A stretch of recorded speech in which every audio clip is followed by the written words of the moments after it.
Hi, I'm Ian Nazareth. I'm an architect, academic and researcher, and director of Traffic, a collaborative design practice operating across the domains of architecture, urbanism and computation. I'm also a lecturer in the School of Architecture and Urban Design at RMIT University in Melbourne. The research is co-authored with my colleague David Schwarzman. David is an architect at UN Studio in Amsterdam and a researcher and academic at RMIT. It's great to be here in Bangalore, even if it is virtually, from Melbourne and Amsterdam, to present our research, the city as a service, and participate in a global discussion. Cities are straightforwardly a proposition to exercise the benefits of dense settlement and adjacency. They thrive when the advantages of proximity between people and entities are greater than the cost. They are platforms for global activity and nodes for collective movements. Market-driven cities, industrialization, globalization, neoliberalism, and so on, set in motion a cycle of distinctive, specialized, and aspirational cities. Buildings, infrastructures, and their associated systems and apparatus are real. They're tangible, they exist. Cities and urbanism are almost decoupled from this legitimate factual embodiment. They themselves are abstract constructs. The idea of the city and urbanism is an artifice. The city veers between non-hierarchical and heterarchical states, the realm of obscurity between flatness and multiple orders of hierarchies simultaneously enacted. The tenets of modernity and the creeds of postmodernity are forsaken, but without succession. City forms that have been virtually stable for centuries are undergoing a metamorphosis, vaguely familiar on the surface, but virtually unrecognizable when you peer into its cellular logic. The city is now neither symbolic nor historical. The city has no reference point. Its polyvalency is self-perpetuating. Let's begin with the assertion and claim that the dynamic progressions of the 21st century are distinct and atypical. They are unmappable when subjected to the dormant measures of the 20th century metropolis, and perhaps excessively contingent and subservient when formulated against the virtual city. The hypothesis that the city as a service is neither the post-industrial grouping of top-down, bottom-up hierarchies, nor the portentous, open, playable world of the metaverse. It embodies the axiomatic presuppositions of the historical city with the incipient mythology and fantasy of what is to come. The city as a service has relative location, geographical coordinates, and exists as an irreversible succession of events. It is a mediatory hyperreality, arguably more real, as it's not only a physical domain, but also providing instructions and guidelines about how to act across the abstract and generic and a broad range of situations. The gradual shift from goods to services means that cities too function like corporations. The administrative and legal frameworks and governance more broadly are ambiguous, allowing the service city to operate within a meta and physical crosshatch with loosely ordered space and time. The pace at which these platform technologies operate sits in stark contrast to planning and mechanisms within the city. A city steeped in a 19th century zeitgeist is overrun by atomization of new economies and scales of access. The city as a service sets in motion a web of cathartic recursions, infinite loops and endless binaries, cities on the cusp of a singularity. It is a zeitgeist of runway reactions where the systems of the city are overcome by intelligences that surpass the capacity of citizens, public authorities, and legal and regulatory frameworks to administer and govern. Disruption, often the mantra for high technology Silicon Valley corporations, the ideology of move fast and break things has come to bear. Urban and statutory planning, as our tool sets, seem hopelessly retrospective. Like any other service, the city is an end-to-end process for transactions, endpoints, and interfaces. An application interface, or an API, for customers, consumers, and citizens. An on-demand urbanism might be a virtue of the service, placeless and transitory. Its urbanism is a byproduct of a field of open source and proprietary variables, that is, conglomerates meeting capacities and performance requirements independently and autonomously. The city is a scalar field condition permeating physical and virtual space, a medium and substrate that hosts probability. The arena potentiality is not created by, but mediated by the city. Its fundamental constituents and elementary particles are held within a weak force. Proximity and immediacy might be beneficial or symbiotic, but their variables are temporal and transient. Densities waft and intensities flicker. The field is also a register of condensation of its immediate legacy. Platform technologies in computing describe a group of technologies that form the base infrastructure upon which other applications, technologies, or processes are developed and delivered. The city, too, is a representative platform technology. It provides a core set of underlying infrastructural services for investment and speculation. Buildings and developments typically are the modular structures that plug into the platform to draw upon these underlying services. The analogy of platform technologies is intensified and abstracted. Transactional exchanges perpetuate the idea of the city as an infrastructure and hosting environment. These services do not invent new forms or outlines, but rather augment and interfere with the source code, the inputs and outputs, and didacticism of the city. Our research explores the architecture of the city as a prototypical condition that is consciously regulated, one that is no longer defined by a product, but by scalable processes, services, and ecosystems. Cities are shaped as much by humans as by algorithms, machines, and autonomous systems. New economies, platform technologies, and real-time data have accelerated economic extraction and speculation. These variables fall outside the domain of architectural practice that occupies historical space, operating through linear projections, where paradigms move slowly. It seems retrospective when mapped against the rapid acceleration, exponential growth, and high variance of digital infrastructures. Our project examines the impact of decentralized technologies on the built environment and the consequent emergent architectural and urban conditions catalyzed by disruptive distributive systems. There are physical implications to virtual agreements that are apparent in the operations and behaviors of cities. The research aims to make specific trajectories visible where these shifts might get inscribed in the urban process and crystallized in architectural practice. Architectural and urban history is deployed as a reverse vector to understand elevational changes in architectural and urban structures. Recognizing a practice within an architectural history of localization of technology, social determinants, and ideology that is manifested in the physical artifacts. We recognize the work of Louis Sullivan, the architecture with new construction technology and the elevator, and especially in conjunction with the mail order catalog that could collectively be read as the Sears Service City, and also Hilbert Seimer and the projective manifestation and retroactive visions of speculative drawings and projects. The research brings to the table operative concepts in the digital realm that have a utility and instructive impact. They frame a broader description and agenda within which the research is located and situate the polemic within the work. Growth and decline is no longer linear, and aspects of cities now subscribe to concepts like the law of accelerating returns. As order exponentially increases, time exponentially speeds up. That is, the time interval between salient events grows shorter as time passes. How might the city map against the rapid acceleration? How is volatility and exponential growth in its infrastructures, movements, and usage patterns recorded in the physical fabric? High variance urbanism also brings into context concepts of high variance, high bias, and low variance. How does big data and computation deal with bias that impacts how we experience and value the urban realm? There is a relationship between how the highs and lows are interpreted, extrapolated, and hence manifested in the broader processes and mechanisms, especially with the paradigms of real-time data, information, and urbanism. Here, noise in the datasets could produce the intermittent highs and lows that consume a pattern and form in infrastructural responses, speculation, valuation, and behavior of the city.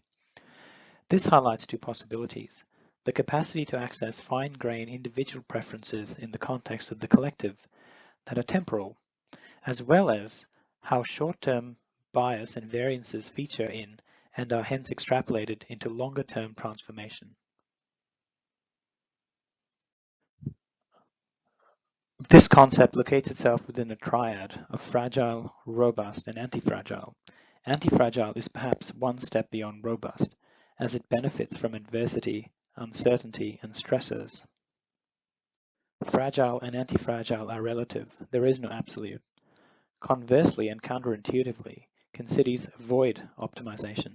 Could they increase redundancies? I am interested in extending this into a discussion of how cities and urban planning behave and thrive in conditions we don't entirely understand, or ones that are perpetually in flux.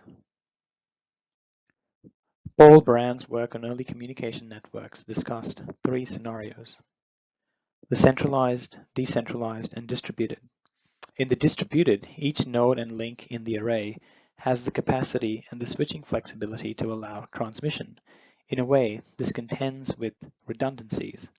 These networks often alternate between the false dichotomy of an organizational chart or a pyramidally structured organization and the expansive social network, a dichotomy that ultimately becomes a continuum. The service city is an ordering of self-contained entities of functional significance. Complexity emerges from the consequential interactions between finitely bounded individual preferences. The city reacts more precisely to patterns and behaviors. Even objects are now subsets of patterns of utility, emergent solutions to emergent problems that conserve historical layers. The service city is the capacity of urban infrastructures to abstract, a conceptual scheme to reconcile and map geography onto information, between the known and unknown. The methodology through which the projects are structured has been categorized by an organizational framing, that is, expansive protocols and operative protocols.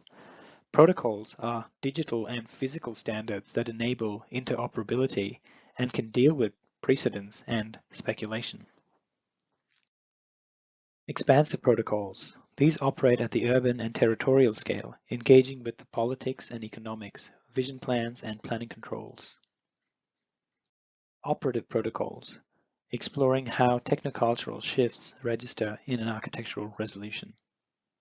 This is a speculation and counterfactual proposition for Clayton, a suburb in Melbourne's southeast, defined as much by the density of exchange as by the relationships between the post-industrial fabric, the suburban intensification projects and technologies, infrastructures, and platforms.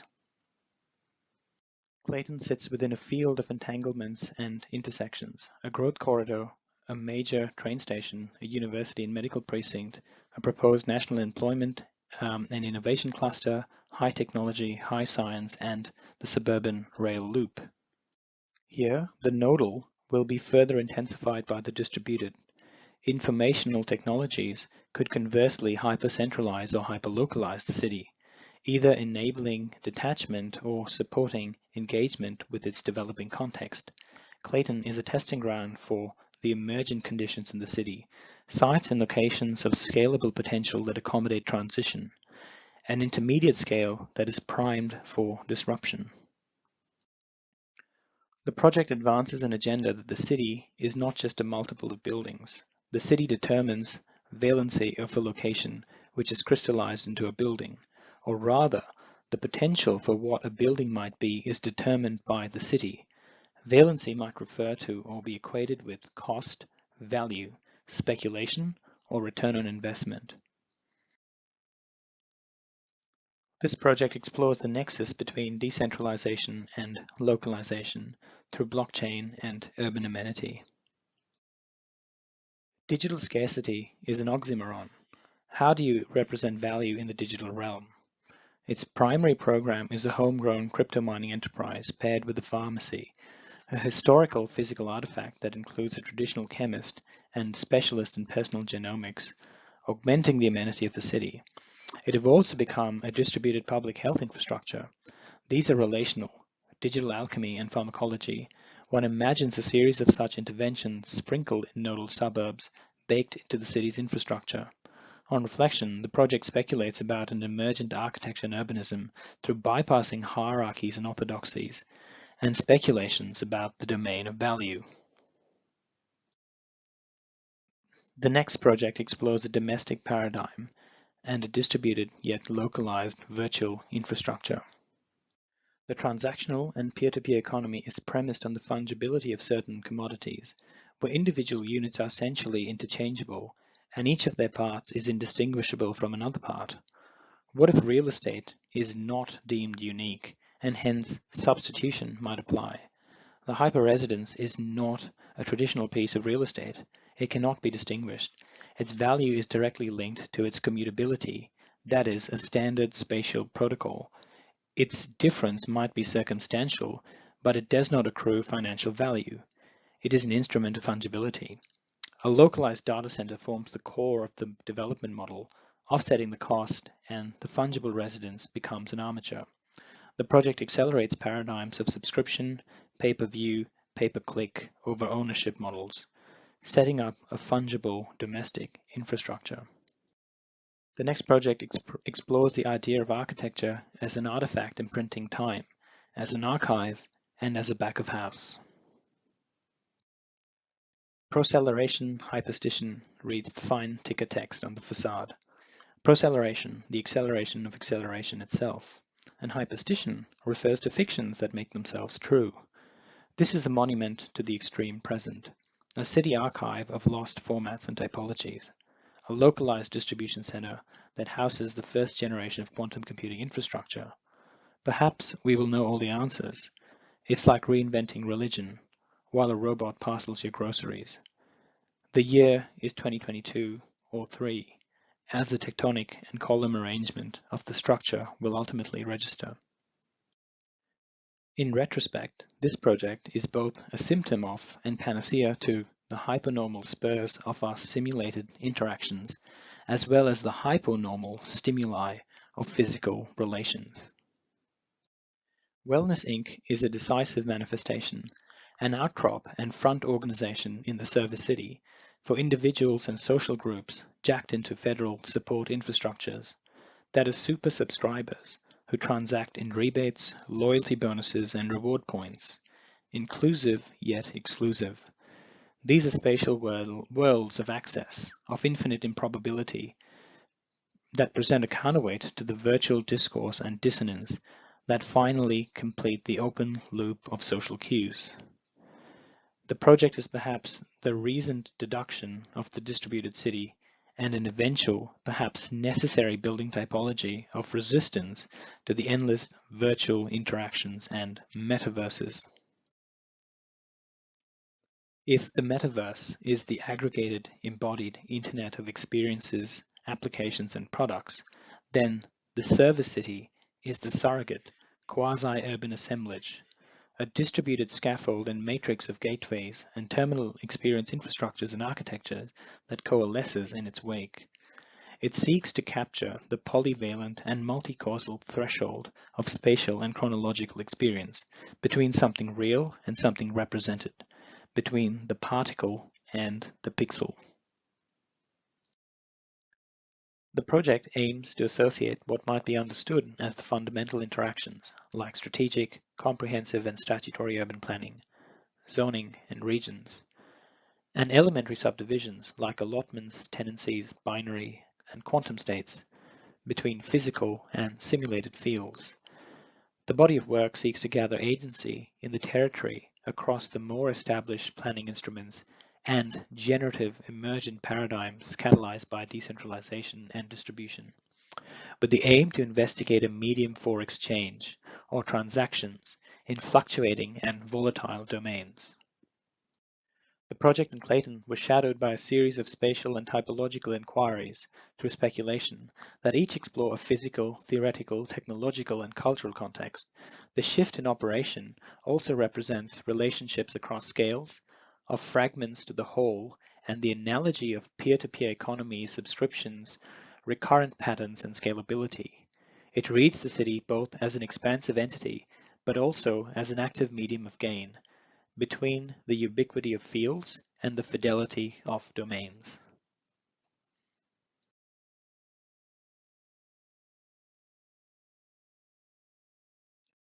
In conclusion, as economic processes, financial models, technological systems disentangle, unravel, and disperse, how might these progressions break and interrupt the hierarchical, vertical models of the city?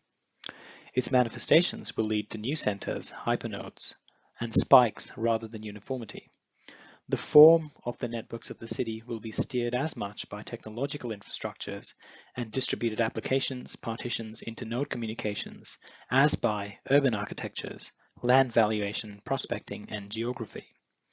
The city will have greater levels of uncertainty, and certainly more things are in play. Decentralization will accelerate multiple ubiquitous systems. The cities will be contingent, sited, and particular arrangements that compel a re-evaluation of relationships with the environment, with the planet, how we produce, and how we consume. The organization of the city will thereby be more strategic than opportunistic. One sees a city only in its most exaggerated sense, overstated and embellished, points, lines, blocks, and chains. An impression, a city for city's sake. The city as a distinct archipelago rather than an undifferentiated, limitless mass, echoing the vestiges of an earlier urban form. Its exact coordinates are obscure, a moving, shape-shifting target. We can only capture it through the alluring synthesis of a multiplication of order and centrality. The city as a technology, settlements and commerce that might be infinite in spatial and temporal dimensions. The city is immediate. Thank you.